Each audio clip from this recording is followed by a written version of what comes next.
Yung size po nito ay from the frame. So, nasa 4.2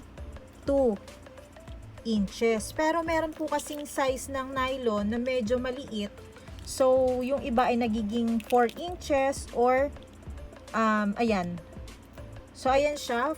More or less 4 inches yung height niya. Tapos, yung lapad naman niya is 4.5. Tapos yung loob niya, hachoo! Lagi na lang nag-hatching pag nagre-record ako. Ito yung inside niya.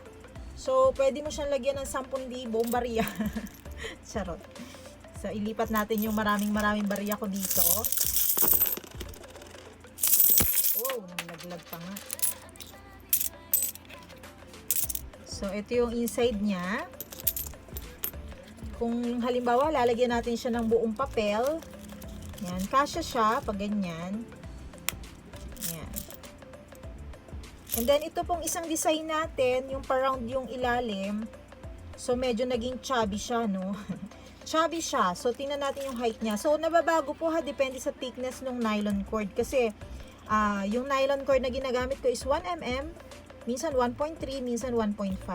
So, ito from the frame hanggang dito sa base is 4 inches. And then, yung kanyang katabaan. So, halos ganun din naman. Syempre, na iba lang yung itsura niya. Ito ay fatty fats. Ito naman ay medyo flat. Ayan. Ganyan po siya. So, ito ay using leather base na ganito. This one is using yung round base siya na crochet. So, tingnan natin yung inside niya. Ayan. Lagyan natin yung buo. Pwede mo rin siyang lagyan ng buo. Pero, ayan. Suksok mo lang mabuti.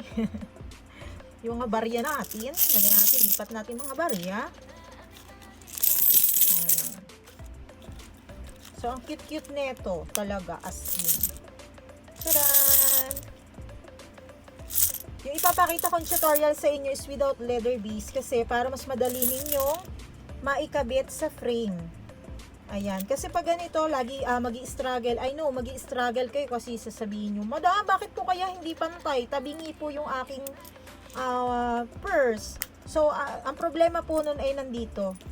Yung dito sa side. At saka, syempre, kapag hindi nyo na-center, na-place ng maayos itong, yan, hindi linyado dito sa, sa frame. Syempre, tatabingi po talaga yan. So, ito ay medyo challenging sa mga beginner. Kaya, ang ipapakita ko muna ng tutorial sa inyo, ay yung round.